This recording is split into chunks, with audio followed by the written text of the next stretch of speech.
Hey friends, you may have seen chicken Alfredo stuffed shells, but you haven't seen chicken Alfredo lasagna rolls, and we're about to show you how to make them. It's definitely possible that I went a little bit overboard on the amount of lasagna I cooked when I was making these, as you'll see a little bit later in the video, but you definitely want to get your lasagna cooking, and you're going to cook that till it's about al dente, maybe a little bit more, but you don't want it to fall apart when you get to rolling the chicken Alfredo sauce inside of it.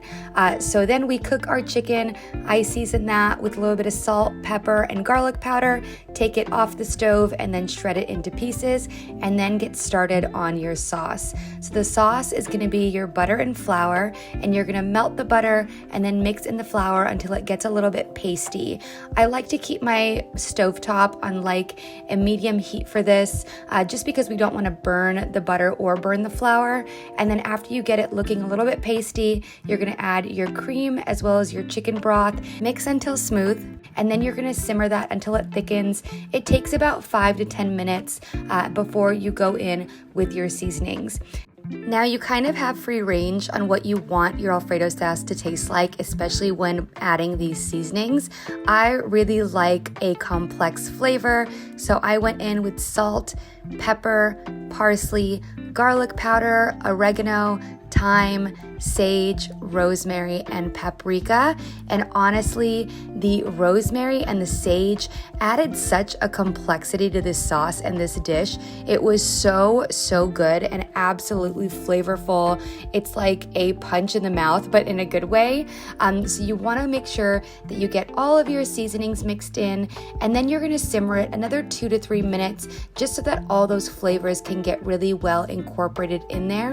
And then you are going to add in your cheeses. So for the cheeses, I did a Parmesan Reggiano as well as ricotta, and then you stir that in until the cheeses are all melty and you have one smooth and silky sauce, and then you go in with your shredded chicken.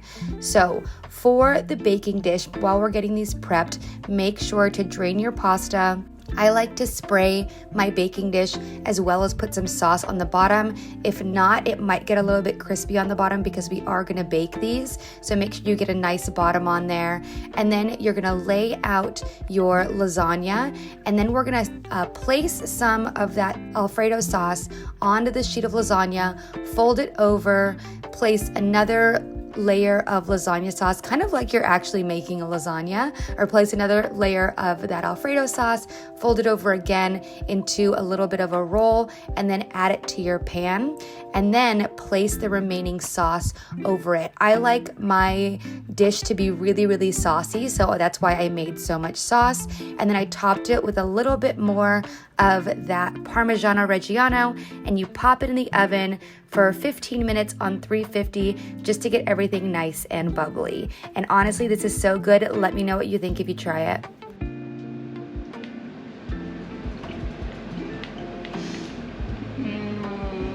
It's so good.